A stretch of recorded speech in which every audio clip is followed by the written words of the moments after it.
by a werewolf? Okay, so settle down.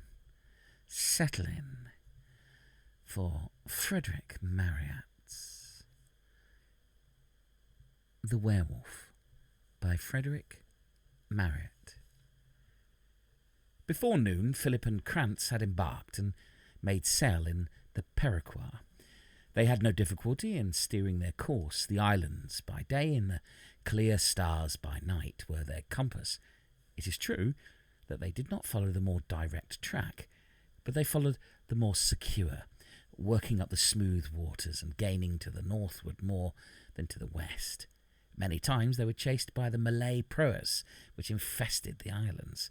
But the swiftness of their little Perequois was their security. Indeed, the chase was, generally speaking, abandoned as soon as the smallness of the vessel was made out by the pirates, who expected that little or no booty was to be gained. One morning, as they were sailing between the isles, with less wind than usual, Philip observed, "Krantz, you said there were events in your own life or connected with it, which would corroborate the mysterious tale I confided to you. Will you now tell me to what you referred?" "Certainly," replied Krantz. "I have often thought of doing so, but one circumstance or another has hitherto prevented me. This is, however, a fitting opportunity. Prepare, therefore, to listen to a strange story, quite as strange, perhaps, as your own." "I take it for granted that you have heard people speak of the Harz Mountains," observed Krantz. "I have never heard people speak of them, that I can recollect," replied Philip, "but I have read of them in some book, and of the strange things that have occurred there." "It is indeed a wild region," rejoined Krantz, "and many strange tales are told of it. But strange as they are, I have good reason for believing them to be true. My father was not born or originally a resident in the Harz Mountains. He was a serf of a Hungarian nobleman of the great possessions in Transylvania. But although a serf, he was not by any means a poor or illiterate man. In fact, he was rich, and his intelligence and respectability were such that he had been raised by his own lord to the stewardship. But whoever may happen to be born a serf must he remain. Even though he became a wealthy man, such was the condition of my father. My father had been married for about 5 years, and by his marriage had 3 children, my eldest brother, Caesar, and myself, Herman, and a sister named Marcella. You know, Philip, that Latin is still the language spoken in that country, and that will account for our high-sounding names. My mother was a very beautiful woman, unfortunately more beautiful than virtuous.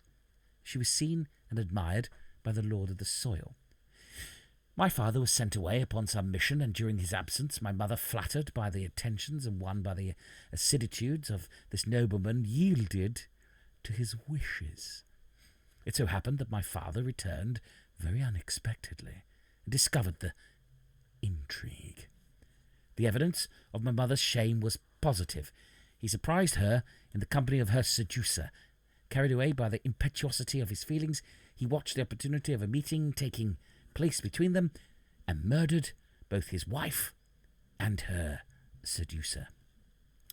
Conscious that, as a serf, not even the provocation which he had received would be allowed as a justification of his conduct, he hastily collected together what money he could lay his hands upon, and as we were then in the depth of winter, he put his horses to the sleigh, and taking his children with him, he set off in the middle of the night, and was far away before the tragical circumstance had transpired. Aware that he would be pursued, and that he had no chance of escape if he remained in any portion of his native country in which the authorities could lay hold of him, he continued his flight without intermission, until he had buried himself in the intricacies and seclusions of the Harz Mountains. Of course, all that I have now told you I learned afterwards. My oldest recollections are knit to be rude yet uncomfortable cottage in which I lived with my father, brother, and sister. It was on the confines of one of these vast forests which cover the northern part of Germany. Around it were a few acres of ground which during the summer months my father cultivated, and which, though they yielded a doubtful harvest, were sufficient for our support. In the winter we remained much indoors, for as my father followed the chase, we were left alone, and the wolves, during that season, incessantly prowled about.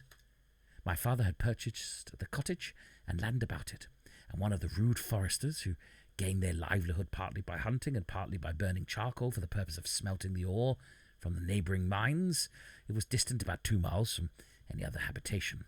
I can call to mind the whole landscape now, the tall pines which rose up on the mountain above us, and the wide expanse of the forest beneath, on the topmost boughs and heads of whose trees we looked down from our cottage as the mountain below us rapidly descended into the distant valley. In the summer-time the prospect was beautiful, but during the severe winter a more desolate scene could not well be imagined. I said that in the winter my father occupied himself with the chase. Every day he left us, and often would he lock the door, which we might not leave the cottage. He had no one to assist him or to take care of us. Indeed, it was not easy to find a female servant who would live in such solitude, but could he have found one, my father would not have received her, for he had not imbibed a horror of the sex, as the difference of his conduct towards us, his 2 boys and my poor little Marcella, evidently proved. You may suppose we were sadly neglected. Indeed, we suffered much, for my father, fearful that we might come to harm, would not allow us fuel when we left the cottage, and we were obliged therefore to creep under the heaps of bears' skins, and there to keep ourselves as warm as we could, until he returned in the evening, when a blazing fire was our delight. That my father chose this restless sort of life may appear strange, but the fact was that he could not remain quiet, whether from the remorse of having committed murder, or from the misery consequent on his change of situation, or from both combined. He was never happy unless he was in a state of activity. Children, however, when left so much to themselves, acquire a thoughtfulness not common to their age. So it was with us, and during the short cold days of winter we would sit silent, longing for the happy hours when the snow would melt, and the leaves burst out, and the birds began their songs, and when he should again be set at liberty. Such was our peculiar and savage sort of life, until my brother Caesar was 9, myself 7, and my sister 5 years old, when the circumstances occurred on which is based the extraordinary narrative which I am about to relate. One evening, my father returned home rather later than usual. He had been unsuccessful, and as the weather was very severe and many feet of snow were upon the ground, he was not only very cold, but in a very bad humour. He had brought in wood, and we were all 3 gladly assisting each other in the blowing in the embers to create a blaze, when he caught poor little Marcella by the arm and threw her aside. The child fell, struck her mouth, and bled very much. My brother ran to raise her up. Accustomed to ill usage, and afraid of my father, she did not dare to cry, but looked up in his face very piteously. My father drew his stool nearer to the hearth, muttered something in abuse of women, and busied himself with the fire, which broth both my brother and I deserted when our sister was so unkindly treated. A cheerful blaze was soon the result of his exertions, but we did not as usual crowd round it. Marcella, still bleeding, retired to a corner, and my brother and I took our seats beside her, while my father hung over the fire gloomily and alone. Such had been our position for about half an hour, when the howl of a wolf, close under the window of the cottage, fell on our ears. My father started up and seized his gun. The howl was repeated. He examined the priming and then hastily left the cottage, shutting the door after him. We all waited anxiously, listening, for we thought that if he succeeded in shooting the wolf, he would return in better humour, and although he was harsh to all of us, and particularly so our little sister, still we loved our father, and loved to see him cheerful and happy, for what else had we to look up to? I may here observe that perhaps there never were 3 children who were fonder of each other. We did not, like other children, fight and dispute together. And if by chance any disagreement did arise between my elder brother and me, little Marcella would run to us, and kissing us both, seal through her entreaties the peace between us. Marcella was a lovely, amiable child. I can recall her beautiful features even now. Alas, poor little Marcella. She is dead, then?" observed Philip. "Dead? Yes, dead. But how did she die? But I must not anticipate, Philip. Let me tell my story." We waited for some time, but the report of the gun did not reach us, and my elder brother then said, "Our father has followed the wolf, and will not be back for some time. Marcella, let us wash the blood from your mouth, and then we will leave this corner and go to the fire to warm ourselves." We did so, and remained there until the near midnight, every minute wondering as it grew later why our father did not return. We had no idea that he was in any danger, but we thought that he must have chased the wolf for a very long time. "I will look out to see if father is coming," said my brother Caesar, going to the door. "Take care," said Marcella. "The wolves must be about now, and we cannot kill them, brother." My brother opened the door very cautiously, but a few inches. He peeped out. "I see nothing," said he, after a time, and once more rejoined us at the fire.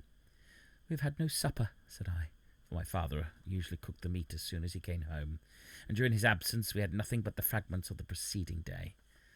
"And if our father comes home after his hunt, Caesar," said Marcella, "he will be pleased to have some supper. Let us cook it for him and for ourselves."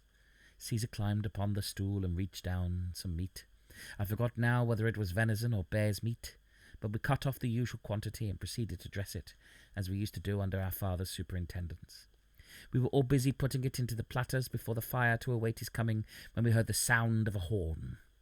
We listened. There was a noise outside, and a minute afterwards my father entered, ushered in a young female and a large dark man in a hunter's dress. Perhaps I had better now relate what was only known to me many years afterwards. When my father had left the cottage, he perceived a large white wolf about 30 yards from him.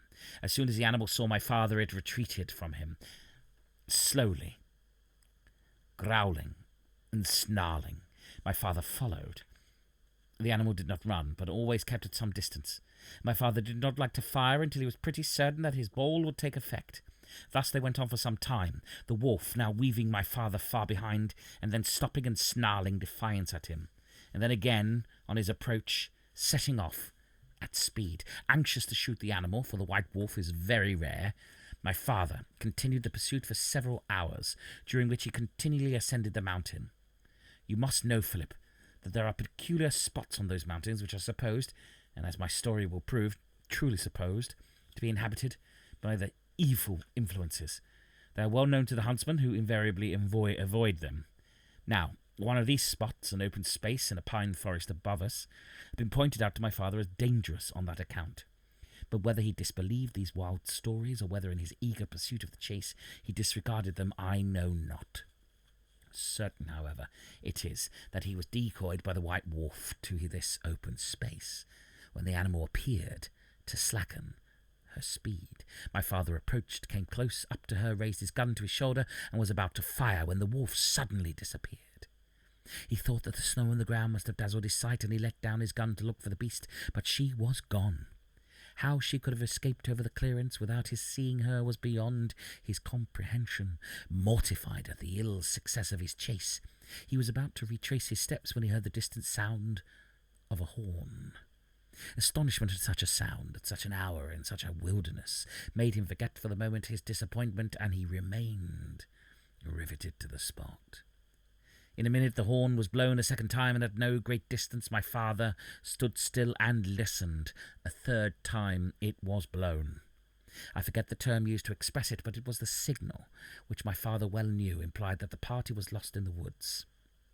In a few minutes more my father beheld a man on horseback, with a female seated on the crupper, entered the cleared space and ride up to him. At first my father called to mind the strange stories which he had heard of the supernatural beings who were said to frequent these mountains, but the nearer approach of the parties satisfied him that they were mortals like himself.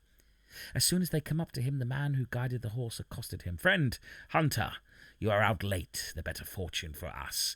We have ridden far, and are in fear of our lives, which are eagerly sought after. These mountains have enabled us to elude our pursuers, but if we find not shelter and refreshment, that will avail us little, as we must perish from hunger and the inclemency of the night. My daughter, who rides behind me, is now more dead than alive. Say, can you assist us in our difficulty?" My cottage is a few miles distant, replied my father, but I have little to offer you beside a shelter from the weather. To the little I have, you are welcome. May I ask, whence you come?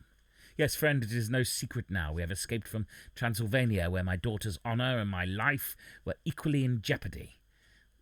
This information was quite enough to raise an interest in my father's heart. He remembered his own escape. He remembered the loss of his wife's honour and the tragedy by which it was wound up. He immediately and warmly offered all the assistance which he could afford them. There is no time to be lost, good sir, observed the horseman. My daughter is chilled with the frost and cannot hold out much longer against the severity of the weather. Follow me, replied my father, leading the way towards his home. I was lured away in pursuit of a large white wolf, observed my father. It came to the very window of my hut, or I should not have been out of this time at night. The creature passed by us, just as we came out of the wood, said the female, in a silvery tone. I was nearly discharging my piece at it, observed the hunter. But since it did us such good service, I am glad that I allowed it to escape. In about an hour and a half, during which my father walked at a rapid pace, the party arrived at the cottage, and, as I said before, came in. "We are in good time, apparently," observed the dark hunter, catching the smell of the roasted meat, as he walked to the fire and surveyed my brother and sister and myself. "You have young cooks here, mynheer. I am glad that we shall not have to wait," replied my father. "Come, mistress, seat yourself by the fire. You require warmth after your cold ride." "And where can I put up my horse, mynheer?" observed the huntsman. "I will take care of him," replied my father, going out of the cottage door. The female must, however, be particularly described. She was young, apparently 20 years of age. She was dressed in a travelling dress, deeply bordered with white fur, and wore a cap of white ermine on her head. Her features were very beautiful, at least I thought so, and so my father has since declared. Her hair was flaxen, glossy, and shining, and bright as a mirror, and her mouth, although somewhat large when it was open, showed the most brilliant teeth I have ever beheld. But there was something about her eyes, bright as they were, which made us children afraid. They were so restless, so furtive. I could not at that time tell why, but I felt as if there was a cruelty in her eye, and when she beckoned us to come to her, we approached her with fear and trembling. Still, she was beautiful, very beautiful. She spoke kindly to my brother and myself, patted our heads and caressed us, but Marcella would not come near her. On the contrary, she slunk away and hid herself in the bed, and would not wait for supper, which half an hour before she had been so anxious for. My father, having put the horse into the close shed, soon returned, and supper was placed on the table. When it was over, my father requested the young lady would take possession of the bed, and he would remain at the fire and sit up with her father. After some hesitation on her part, this arrangement was agreed to, and I and my brother crept into the other bed with Marcella, for we had, as yet, always slept together. But we could not sleep. There was something so unusual, not only in seeing strange people, but in having these people sleep at the cottage, that we were bewildered. As for the poor little Marcella, she was quiet, but I perceived that she trembled during the whole night, and sometimes I thought that she was checking a sob. My father had brought out some spirits, which he rarely used, and he and the strange hunter remained drinking and talking before the fire. Our ears were ready to catch the slightest whisper, so much was our curiosity excited. "You said you come from Transylvania," observed my father. "Even so, mynheer," replied the hunter. "I was a serf to the noble house of my master would insist upon my surrendering up a fair girl to his wishes. It ended in my giving him a few inches of my hunting knife." "We are countrymen and brothers in misfortune," replied my father, taking the huntsman's hand and pressing it warmly. "Indeed! Are you then from that country?" "Yes, and I too have fled for my life, but mine is a melancholy tale." "Your name?" inquired the hunter. "Krantz." "What? Krantz? I have heard your tale." "You need not renew your grief by repeating it now. Welcome, most welcome, mynheer, and may I say, my worthy kinsman, I am your second cousin, Wilfred of Barnsdorf," cried the hunter, rising up, embracing my father. They filled their horn mugs to the brim and drank to one another after the German fashion. The conversation was then carried on in a low tone. All that we could collect from it was that our new relative and his daughter were to take up their abode in our cottage, at least for the present. In about an hour they both fell back in their chairs and appeared to sleep. "Marcella, dear, did you hear?" said my brother in a low tone. "Yes," replied Marcella, in a whisper. "I heard it all. Oh, brother, I cannot bear to look upon that woman. I feel so frightened." My brother made no reply, and shortly afterwards we were all three fast asleep. When we woke the next morning, we found that the hunter's daughter had risen before us. I thought she looked more beautiful than ever. She came up to little Marcella and caressed her. The child burst into tears and sobbed as if her heart would break.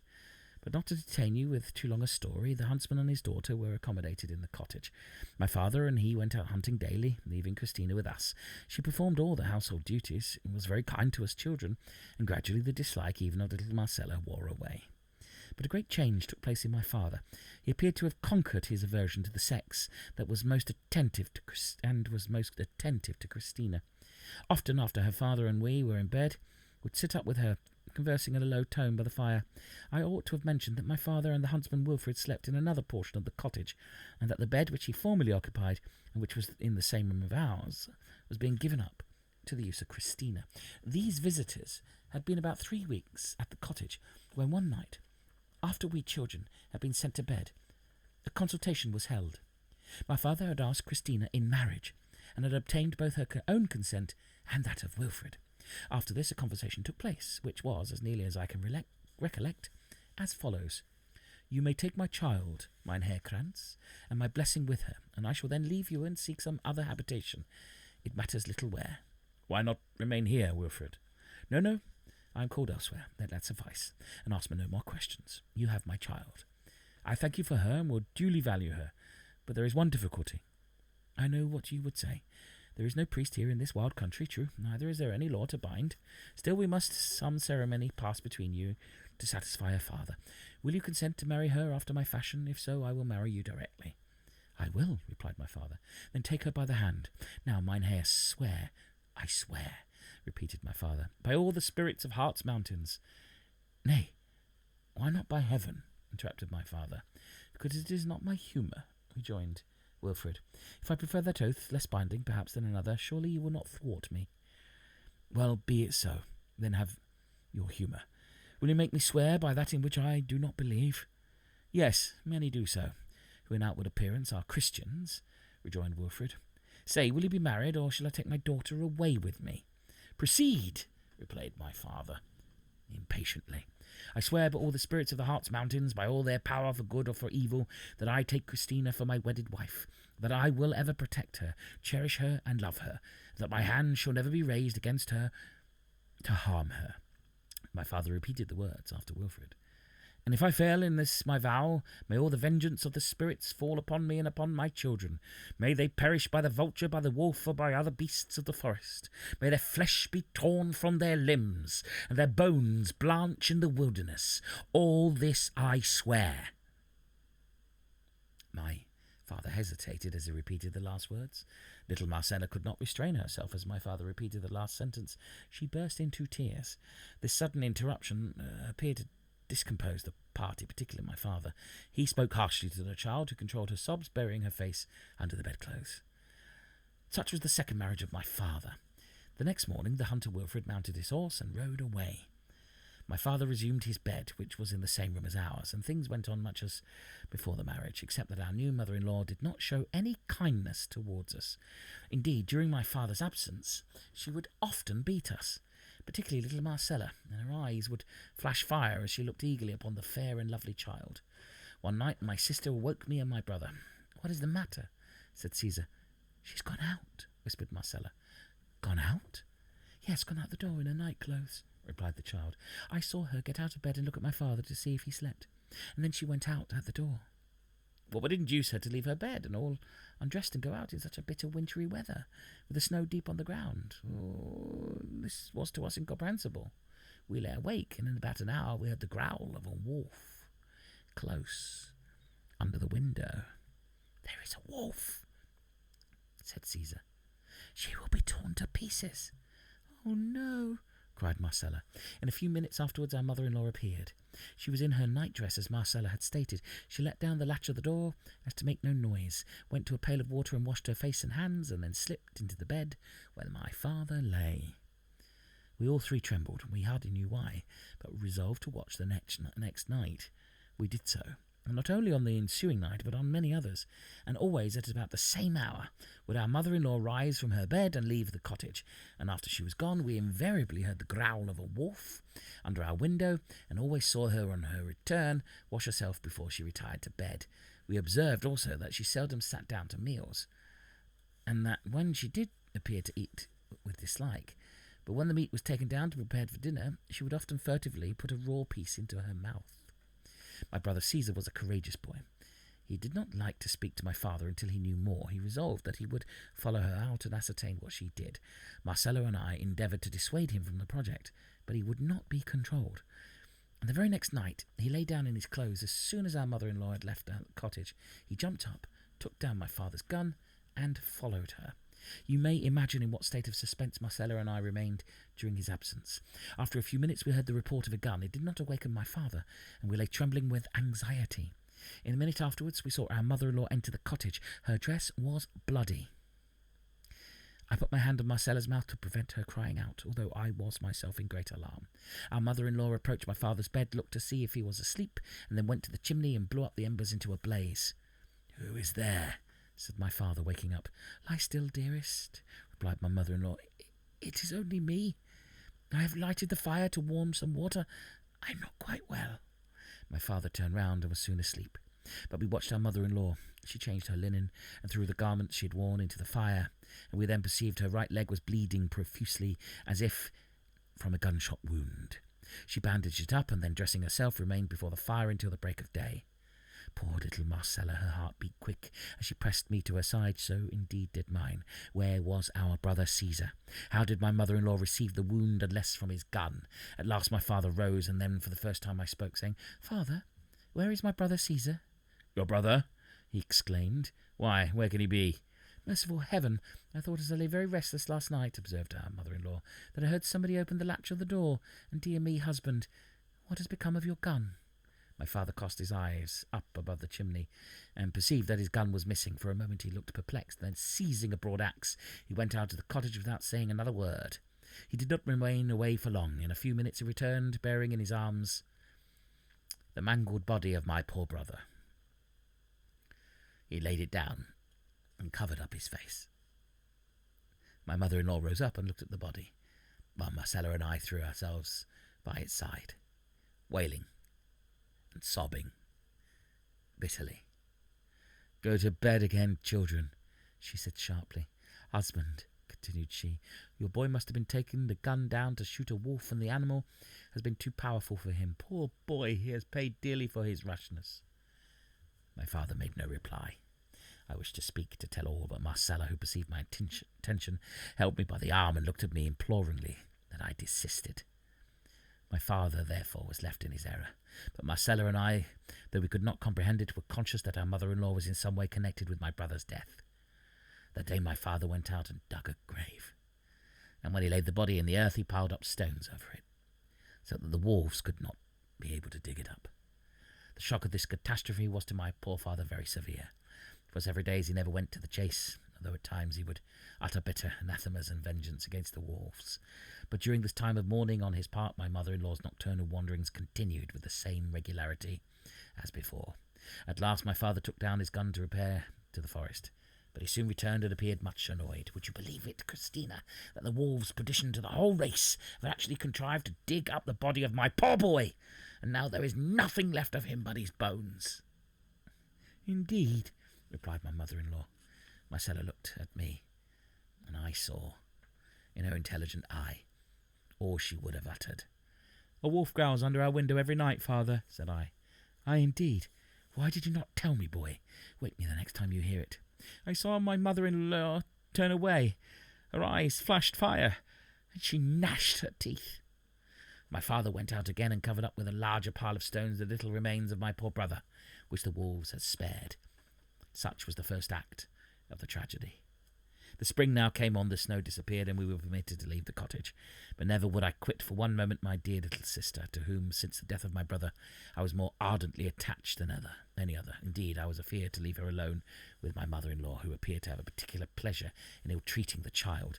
My father was now employed upon his little farm, and I was able to render him some assistance. Marcella used to sit by us while we were at work, leaving my mother-in-law alone in the cottage. I ought to observe that as the spring advanced, so did my mother-in-law decrease her nocturnal rambles, that we never again heard the growl of the wolf under the window after I'd spoken of it with my father. One day, when my father and I were in the field, Marcella being with us, my mother-in-law came out, saying that she was going into the forest to collect some herbs my father wanted, and that Marcella must go to the cottage and watch the dinner. Marcella went, and my mother-in-law soon disappeared in the forest, taking a direction quite contrary to that in which the cottage stood, and leaving my father and me, as it were, between her and Marcella. About an hour afterwards, we were startled by shrieks from the cottage, evidently the shrieks of little Marcella. "Marcella has burnt herself, father," I said. Throwing down my spade, my father threw down his, and we both hastened to the cottage. Before we could gain the door, out darted a large white wolf, which fled with utmost celerity. My father had no weapon. He rushed into the cottage, and there he saw little Marcella expiring. Her body was dreadfully mangled, and the blood pouring from it had formed a large pool on the cottage floor. My father's first intention had been to seize his gun and pursue, but he was checked by this horrid spectacle. He knelt down by his dying child and burst into tears. Marcella could just look kindly on us for a few seconds, and then her eyes were closed in death. My father and I were still hanging over my poor sister's body when my mother-in-law came in. At the dreadful sight she expressed much concern, but she did not appear to recoil from the sight of the blood, as most women do. "Poor child," said she, "he must have been that great white wolf which passed me just now and frightened me so. She's quite dead, Krantz." "I know it, I know it," cried my father in agony. I thought my father would never recover from the effects of this second tragedy. He mourned bitterly over the body of his sweet child, and for several days would not consign it to its grave, although frequently requested by my mother-in-law to do so. At last he yielded and dug a grave for her close by to that of my poor brother, and took every precaution that the wolves should not violate her remains. I was now really miserable as I lay alone in the bed which I had formerly shared with my brother and sister. I could not help thinking that my mother-in-law was implicated in both of their deaths, although I could not account for the manner. But I no longer felt afraid of her. My little heart was full of hatred and revenge. The night after my sister had been buried, as I lay awake, I perceived my mother-in-law get up and go out to the cottage. I waited some time, then dressed myself and looked out through the door, which I half opened. The moon shone bright, and I could see the spot where my brother and sister had been buried. And what was my horror when I perceived my mother-in-law busily removing the stones from Marcella's grave. She was in her white night dress, and the moon shone full upon her. She was digging with her hands and throwing away the stones behind her with all the ferocity of a wild beast. It was some time before I could collect my senses and decide what I should do. At last I perceived that she had arrived at the body and raised it up to the side of the grave. I could bear it no longer. I ran to my father and awoke him. "Father, father," I cried, "dress yourself and get your gun." "What?" cried my father. "The wolves are there." "Are they?" He jumped out of bed and threw on his clothes, and in anxiety did not appear to perceive the absence of his wife. As soon as he was ready, I opened the door and he went out, and I followed him. Imagine his horror when, unprepared as he was for such a sight, he beheld, in his advance towards the grave, not a wolf but his wife, in her night-dress, on her hands and knees, crouching by the body of my sister, and tearing off large pieces of flesh, and devouring them with all the avidity of a wolf. She was too busy to be aware of our approach. My father dropped his gun, his hair stood on end, so did mine. He breathed heavily, and then his breath, for a time, stopped. I picked up the gun and put it in his hand. Suddenly he appeared as if concentrated rage had restored him to double vigour. He levelled his piece, fired, and with a loud shriek down fell the wretch whom he had fostered in his bosom. "God of heaven!" cried my father, sinking down upon the earth in a swoon as soon as he had discharged his gun. I remained some time by his side before he recovered. "Where am I?" said he. "What has happened? Oh, yes, I recollect now. Heaven forgive me." He rose and walked up to the grave. What again was her astonishment and horror to find, instead of the dead body of my mother-in-law, as we expected, there was lying over the remains of my poor sister a large white she-wolf. "The white wolf!" exclaimed my father. "The white wolf which decoyed me into the forest. I see it all now. I have dealt with the spirits of the Hartz Mountains." For some time my father remained in silence and deep thought. He then carefully lifted up the body of my sister, replaced it into the grave, and covered it over as before. Having struck the head of the dead animal with the heel of his boot, and raving like a madman, he walked back to the cottage, shut the door and threw himself on the bed. I did the same, for I was in a stupor of amazement. Early in the morning we were both roused by a loud knocking on the door, and in rushed the hunter Wilfred. "My daughter, man, my daughter! Where is my daughter?" he cried in rage. "Where the wretch, the fiend, should be, I trust," replied my father, starting up and displaying equal choler. "Where she should be in hell. Leave this cottage, or you may fare worse." "Ah, ah," replied the hunter. "Would you harm a potent spirit of the Hart's Mountains, poor mortal who must needs wed a werewolf? Out, demon, I defy thee, and thy power. Yet shall you feel it. Remember all your oath, your solemn oath, never to raise your hand against her, to harm her. I made no compact with evil spirits. You did, and if you failed in your vow, you were to meet the vengeance of the spirits. Your children were to perish by the vulture, the wolf. Out, out, demon, and their bones blanch in the wilderness." "Ah!" My father, frantic with rage, seized his axe and raised it over Wilfred's head to strike. "All this I swear," continued the huntsman mockingly. The axe descended, but it passed through the form of the hunter. My father lost his balance and fell heavily on the floor. "Mortal," said the hunter, striding over my father's body, "we have power over those who only have committed murder. You've been guilty of a double murder. You shall pay the penalty attached to your marriage vow. 2 of your children are gone, and the 3rd is yet to follow. And follow them he will, for your oath is registered. Go. It were kindness to kill thee. Your punishment is that you live." With these words the spirit disappeared. My father rose from the floor, embraced me tenderly, and knelt down in prayer. The next morning he quitted the cottage forever. He took me with him and bent his steps to Holland, where we safely arrived. He had some little money with him, but he had not been many days in Amsterdam before he was seized with brain fever and died raving mad. I was put into the asylum, and afterwards was sent to sea before the mast. You now know all my history. The question is whether I am to pay the penalty of my father's oath. I am myself perfectly convinced that in some way or another I shall. Part 2. On the 22nd day, the high land of the south of Sumatra was in view. As there were no vessels in sight, they resolved to keep their course through the straits and run for Pulau Penang, which they expected, as their vessel lay so close to the wind, to reach in 7 or 8 days. By constant exposure, Philip and Krantz were now so bronzed that with their long beards and Mussulman dresses they might easily have passed off for natives. They had steered during the whole of the days exposed to burning sun. They had lain down and slept in the dew of the night, but their health had not suffered. But for several days, since he had confided the history of his family to Philip, Krantz had become silent and melancholy. His usual flow of spirits had vanished, and Philip had often questioned him as to the cause. As they entered the straits, Philip talked of what they should do upon their arrival at Goa, when Krantz gravely replied, "For some days, Philip, I've had a presentiment that I shall never see that city." "You're out of health, Krantz," replied Philip. "No, I am in sound health, body and mind. I have endeavoured to shake off the presentiment, but in vain. There is a warning voice that continually tells me that I shall not long be with you. Philip, will you oblige me by making me content at one point? I have gold about my person, which may be useful to you. Oblige me by taking it and securing it on your own." "What nonsense, Krantz!" "It is not nonsense, Philip. Have you not had your warnings? Why should I not have mine? You know that I have little fear in my composition, and that I care not about death, but I feel the presentiment which I speak of more strongly every hour. These are the imaginings of a disturbed brain, Krantz. Why, you, young, in full health and vigour, should not pass your days in peace and live in a good old age. There is no cause for believing. You will be better tomorrow." "Perhaps so," replied Krantz, "but you still must yield to my whim and take the gold.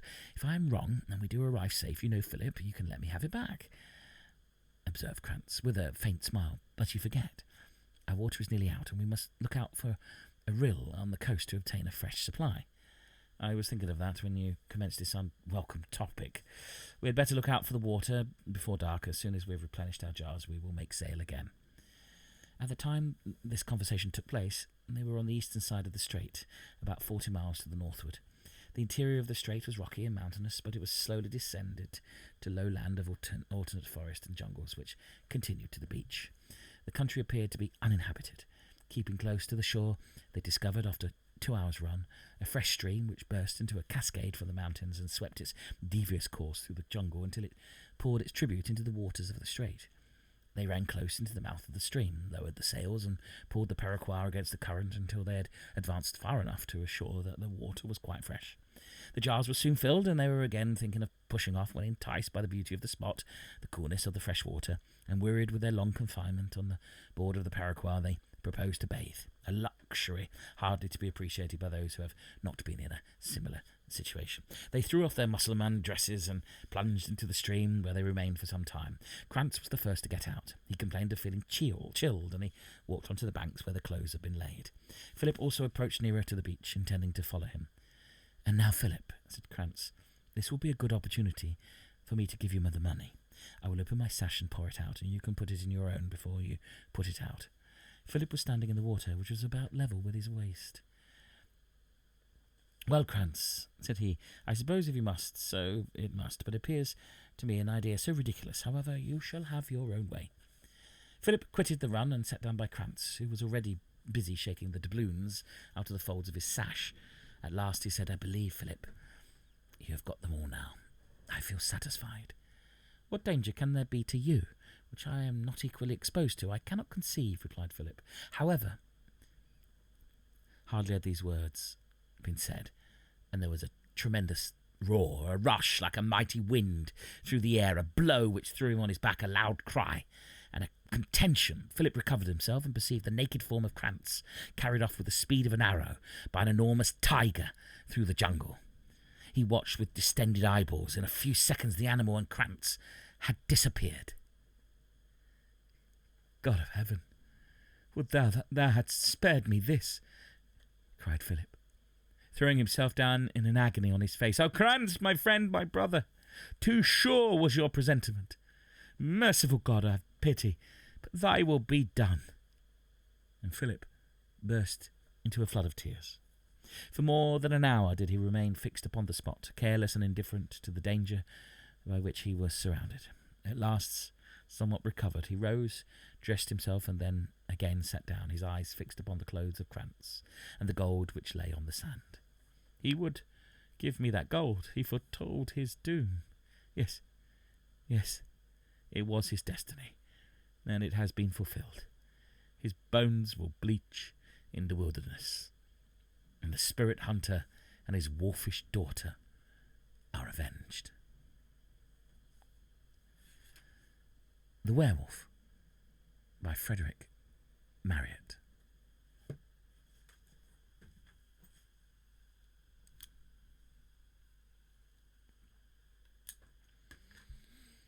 And now I'm rewarded by a beautiful sight of pickled cucumbers.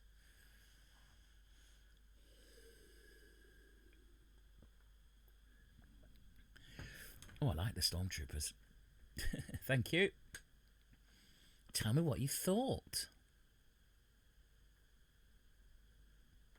Tell me what you thought. 18. That was tense, wasn't it? Very good. My pickle.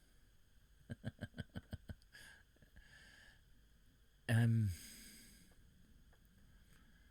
White Wolf of the Hartz Mountains.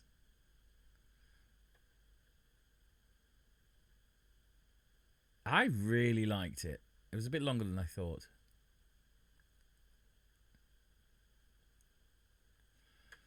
Tell me what you thought. Very gripping, yes. Wasn't expecting that tiger.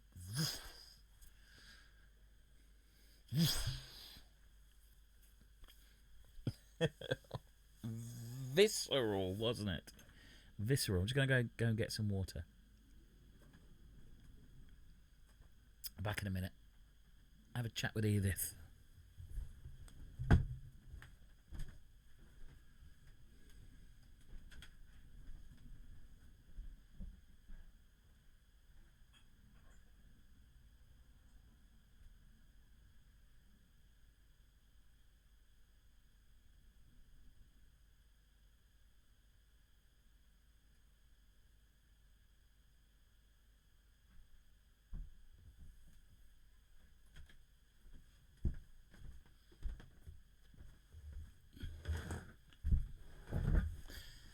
Some horribly old-fashioned language.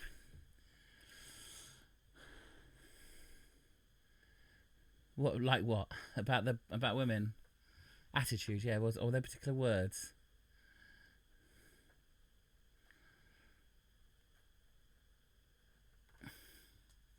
Once Marcella was dead, I didn't want anyone to live. No, yeah.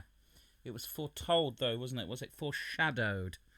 It was foreshadowed, which didn't make it any different because it was brutal. But I think without the foreshadowing, it would have been too much. It would have been too much.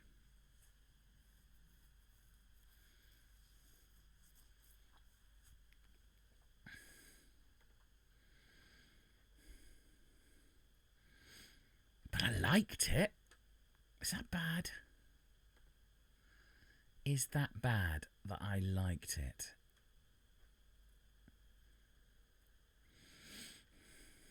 A fantasy and horror classic. Brutal. Captain Frederick Marryat was a Royal Naval officer. Hello, Ned. Come on in. Great story. It was a great story. I liked it. The eating was extreme, yeah. It was brutal. I've just read a brutal story, Ned. How brutal was it? It was. How brutal was it? Out of 10 people, how brutal was it for Ned?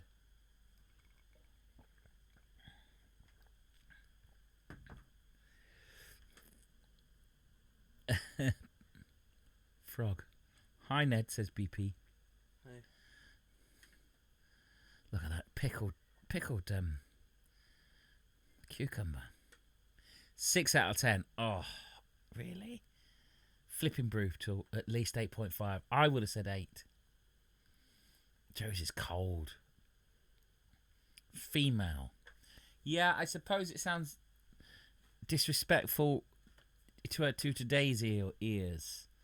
I think there was a lot of functional language. I'm not justifying it. Functional language. Technical word, isn't it? I mean, it's a word that they still use these days, don't they? With like female comedians. There's Ned. The right amount of brutal. Let's have a look. Frederick Marryat. Captain Frederick Marryat is a Royal Navy officer and acquaintance of Charles Dickens. Oh. Where's that here? What? Is that my drawing? Yeah, it's in there. Yeah. From lockdown, I kept it in there. Early pioneer of nautical fiction, particularly for his semi-autobiographical novel Mr. Mitchum and Easy. He's remembered also for his children's novel The Children of the New Forest and a widely used system of maritime flag signalling known as the Marryat's Code. How about that? Born in Westminster. Is it there, everyone? Blah, blah, blah. Based in the Napoleonic Wars. Went to St. Helena. Ned's got connections with St. Helena. Ned's granddad's from St. Helena. He took a sketch of Napoleon's body on his deathbed.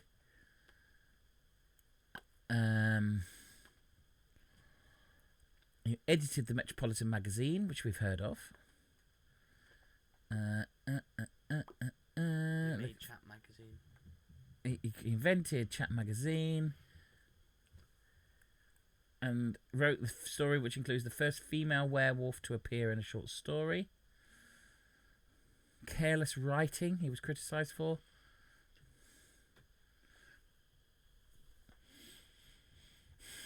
So there you go. Let's have a look.